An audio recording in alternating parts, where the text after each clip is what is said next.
what are the laws of health, so that we are studying.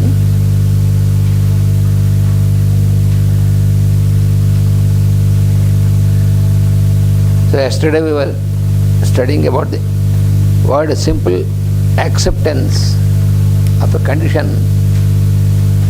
Acceptance of a condition which seems at present unavoidable. That is one, the attitude of acceptance that we have studied. And also we have studied about the physical limitations.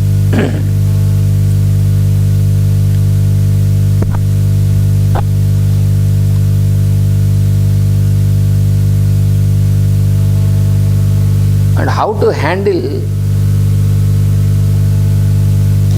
the condition of the illness, that is also given.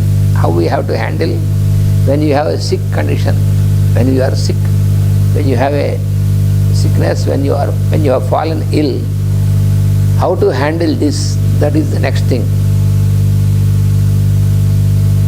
Where there is sickness,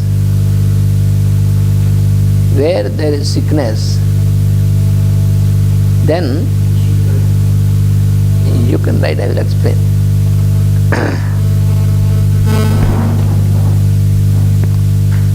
So where there is sickness, what is told here is, what we have to keep is, first is peace. We must try to keep peaceful in our mind. Unrest, if there is unrest, that will increase the sickness.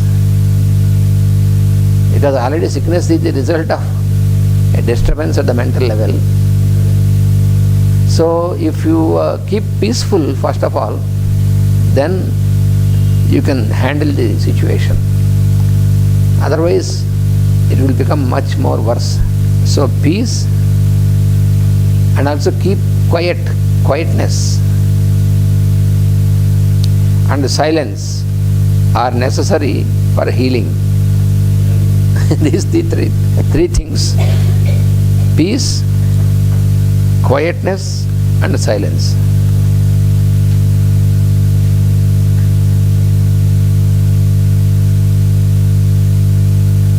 You have to keep peace, you have to keep quiet, and keep silent.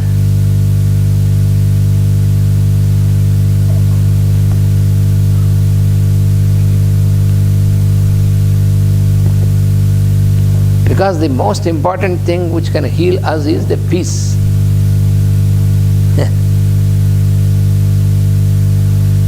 That can bring order once again.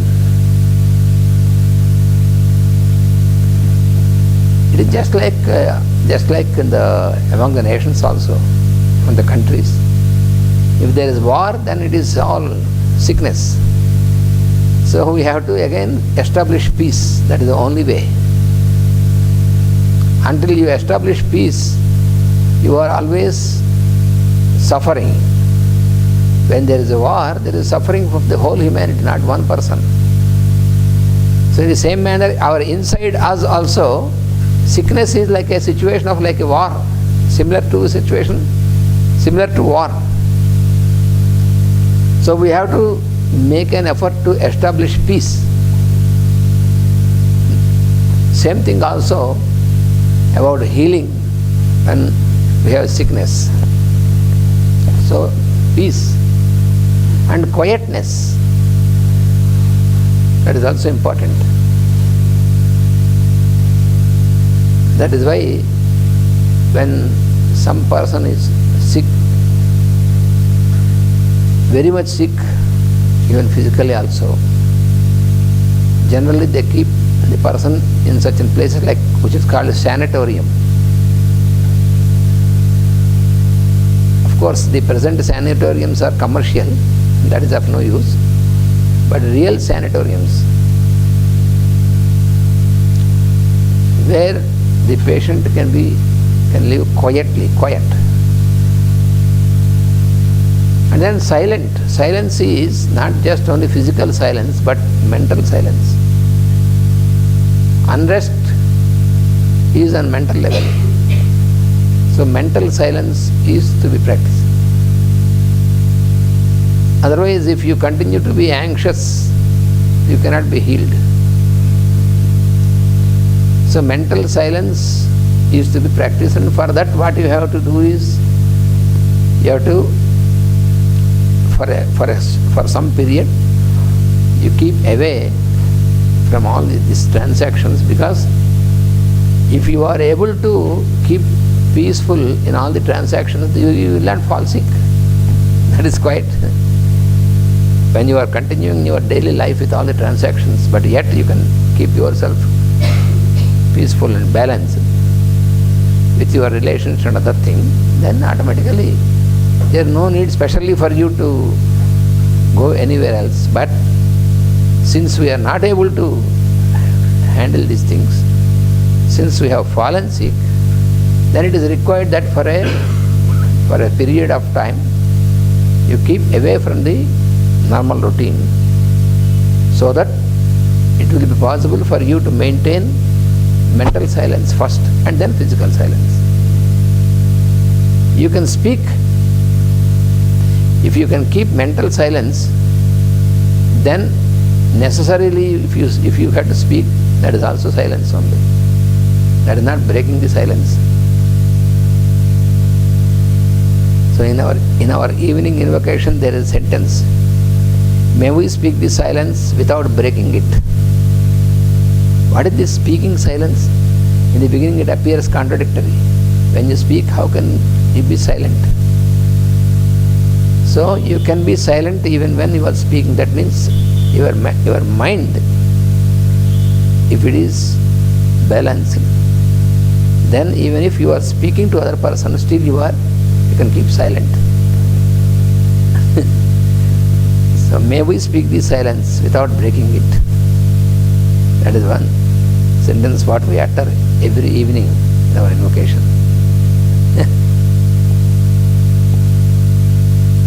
A constant state of inner rebellion, where there is sickness, peace, quiet and silence are necessary.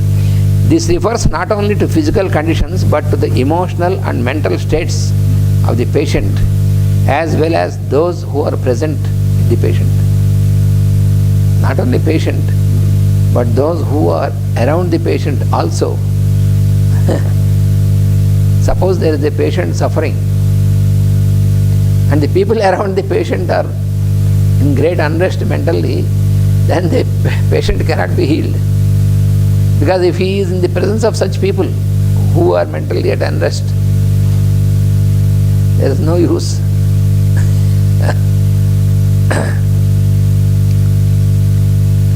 So this refers not only to physical condition but to the emotional and mental states of the patient, as well as those who are present near the patient.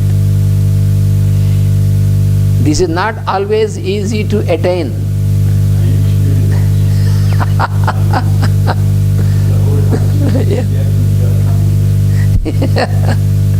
It is not always easy to attain. Illness that affects the physical body does the least harm. See, this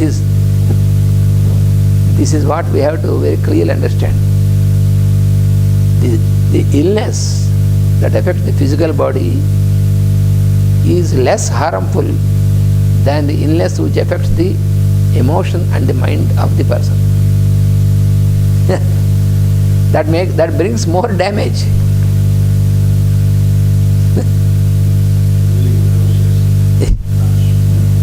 Yeah, the healing process is hindered if it is on the emotional and mental level. Where it works out in an emotional or mental condition, it is apt to become a problem to others, and adding to their strain and necessitating an effort upon their part to carry the sufferer through. Let it not be forgotten that the physical, emotional and mental nature constitute one mechanism. This is always the fundamental understanding which we should have. That is what is explained in these sciences like Ayurveda, homeopathy, naturopathy. In these sciences, What is the triangle? There is a triangle.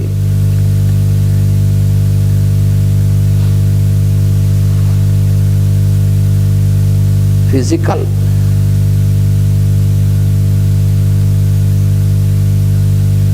mental, and emotional.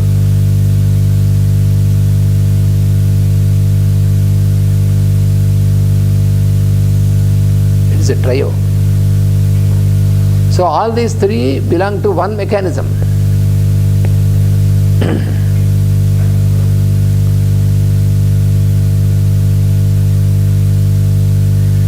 And when a person is sick, it is difficult to preserve his equanimity and balance, because it is the real disease is the fear about the disease. That is the real disease. This is difficult to be understood in normal medical approach. The body, there is pain and suffering, but this is only a manifestation of a disturbance on the emotional and mental level. This is to be understood. Illness is sustained and increased by constant dwelling upon it. This is most important. Dwelling. Constantly, if you dwell in your mind on the sickness, about the sickness,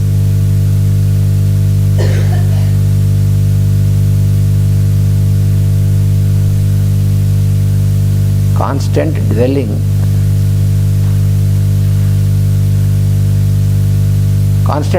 means mentally and emotionally.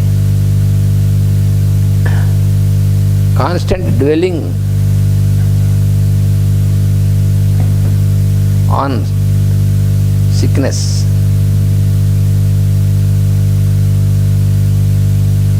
That means thinking constantly.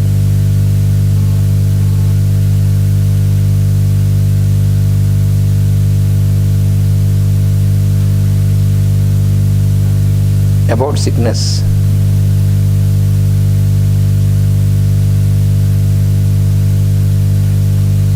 This will enable the sickness to increase more.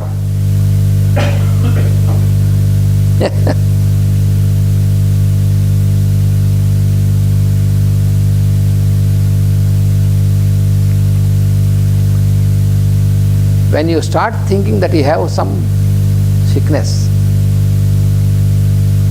so constantly if you keep on thinking that you have some sickness, I have some sickness, maybe I have a heart problem, maybe I'm getting cancer, like this. Constantly if your mind is engaged with this thought, then you will lead into that condition. That is the secret. Because you are mentally making such a proposal.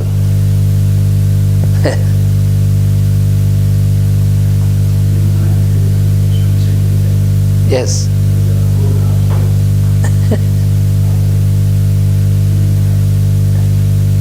Yes.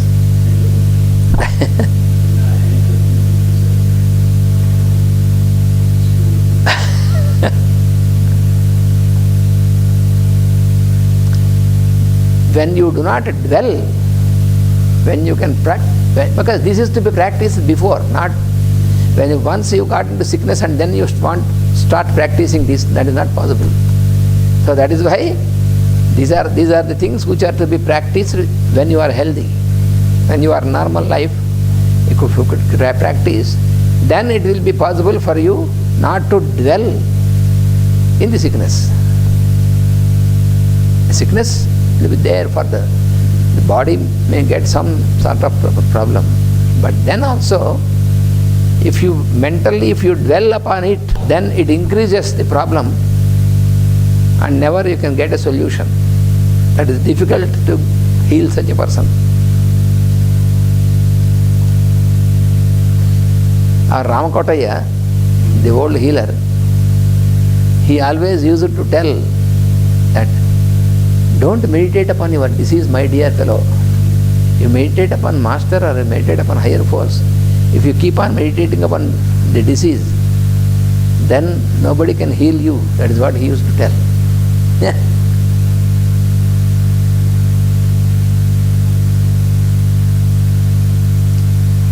So you have to direct the mind, divert the mind and direct the mind towards a higher thing. I'll give you an example. My grandfather, Dr. Ananta, father of Master E.K., he was also a great healer and an Ayurvedic doctor and healer. He used to apply such methods. There was once a patient suffering from ulcer in the lung. There was ulcer inside the lung, pulmonary ulcer. And doctors examined this case. They applied antibiotics but could not solve. In spite of giving antibiotics, this ulcer was increasing and the patient was suffering.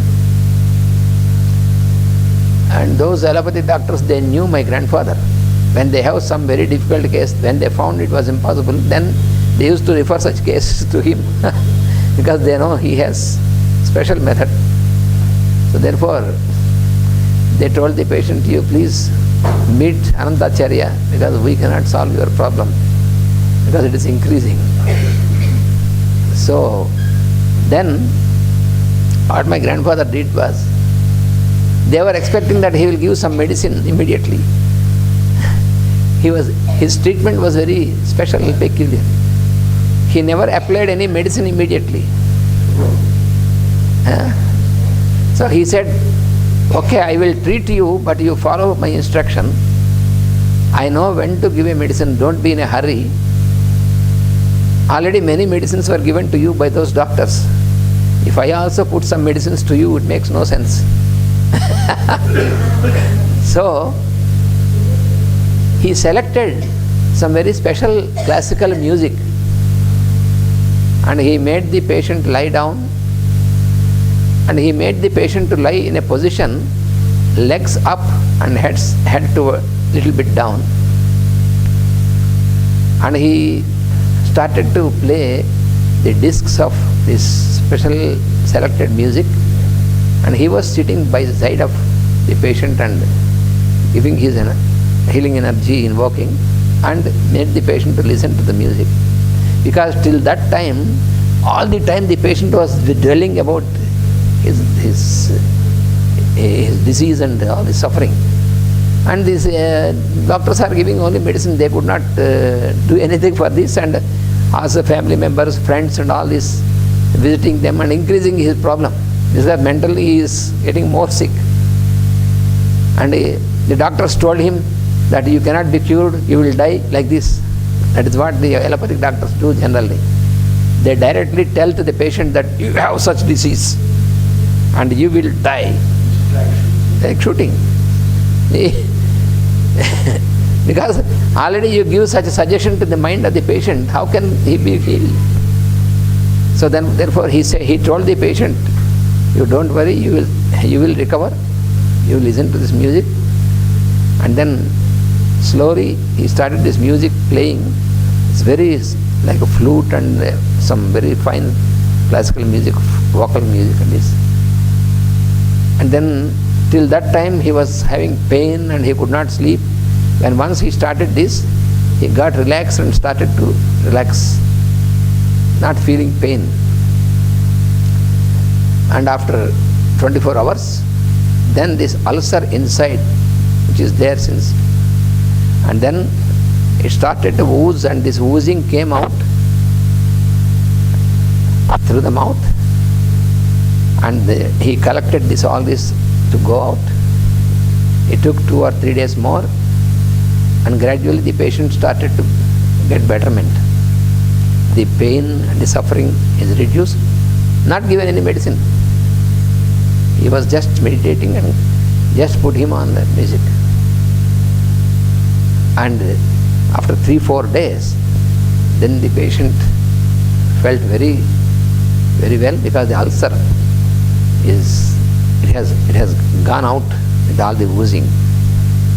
Because the mind of the patient is so much relaxed. And then he prepared some Ayurvedic tonic and gave it to him for quick recovery. And after 1 week, the patient was normal. And he told these doctors, now you make examination, investigation. They made investigation, there is no ulcer. Finished.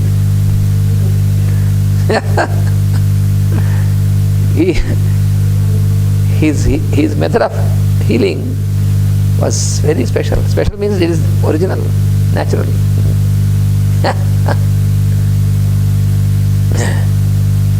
And his diagnosis was also very special.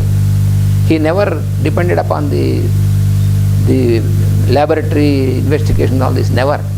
He used to speak with the patient, look at the patient, and he could feel, in himself he could feel where the suffering is in the patient.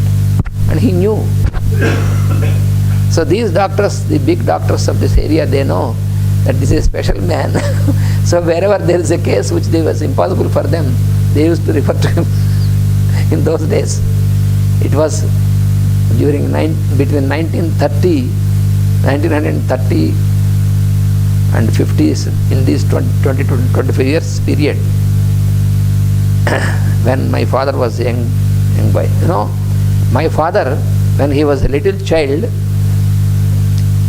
of few months child, he got the attack of pneumonia in both the lungs, very severe, very acute, and he could not breathe because both the lungs are full with this liquid. And the other family members and the friends and all, they say, what he will do with your son now? Take him to the hospital. I said, no, I will not take my son to the hospital. They cannot solve this problem, he said. But what will you do? I know how to heal him. He said, he was very courageous also. He was a very courageous person. He was never, mentally he was so balanced. So he called for a person who can catch snakes. So he said, bring a cobra, a snake. So the person brought a cobra. He has given a glass plate to this fellow and said, you make the cobra drop the poison on this, and so a few drops of this poison, he took it from the cobra, and with a very minute, some stick, he just took this, opened the mouth of the child, and he knew how to place this very precisely, and how to, and with this he put just that much enough juice on the tongue, and everybody said, you are foolish fellow, you are killing your boy. He said, I know. This was in the night, and by morning all the liquids in the lung was thrown out and the child survived. That is our Master Ekkirala.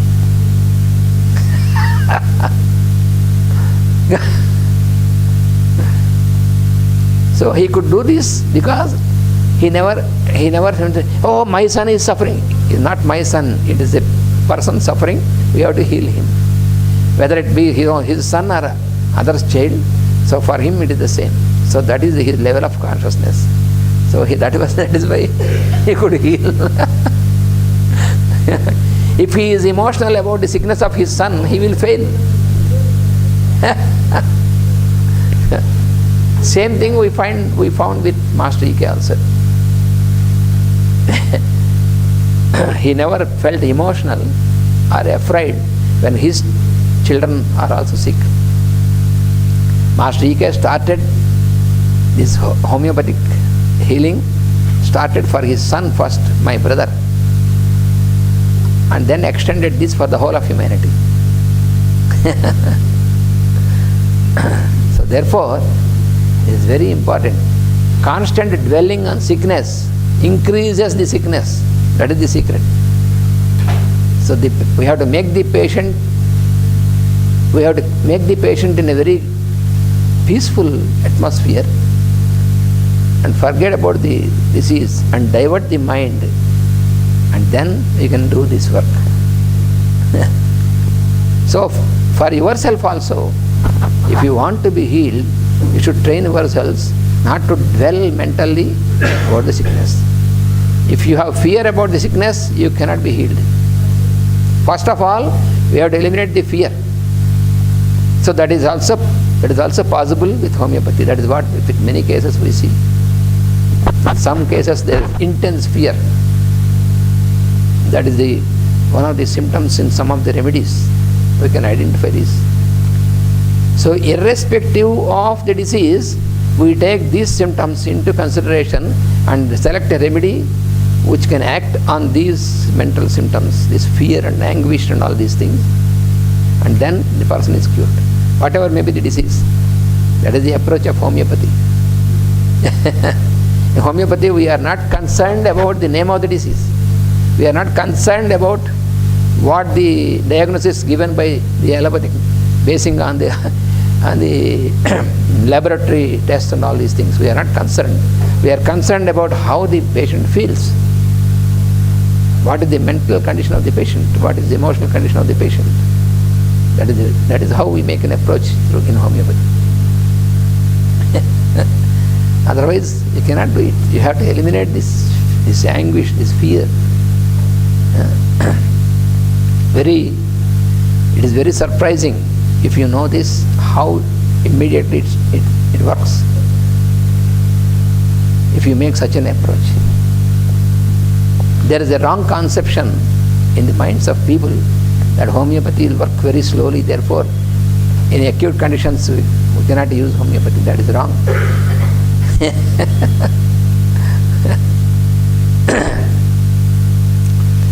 A constant consideration of any of the bodily functions leads to difficulty.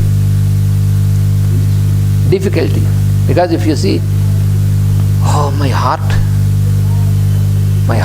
suppose you get some palpitation, immediately you start thinking, what is happening to my heart?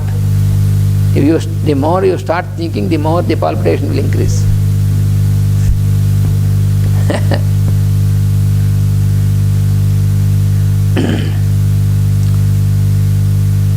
So this is not always easy to attain. Illness that affects the physical body does the least harm. Where it works out the emotional or mental condition, it is then apt to become a problem to others. So this is always to be remembered. And then chronic invalids are frequently so because of their preoccupation with the body over a long period of time. Some persons who are sick and invalid on chronic conditions, that means for a long time, why they are so, that is also explained here. It is because over a long period of time they have a preoccupation about their body and suffering. That is the problem. For long years. There are some persons really, because we have so many cases which we have seen how our master used to heal. And there was a person who was working in a big industry, and this person, he started to develop such a mental condition. He started to feel that he has something in the brain, like a clot or a tumor like that. So he went to the doctors. They made all the radiography and the ultrasound. Nothing is there. Absolutely nothing is there. Then the doctor said, you have to go to psychiatrist, because you know that is another disaster. All the psychiatric medicine is a big disaster. It is only to calm you up with the sedation. That is of no use. So this man came to master, and he told him that all the investigation, they say that I have nothing, but I know that I am having some big blockage in my brain. I am going to die, because here is like that, here is like that. Master listened to him. such persons will explain more and more and more for a long time.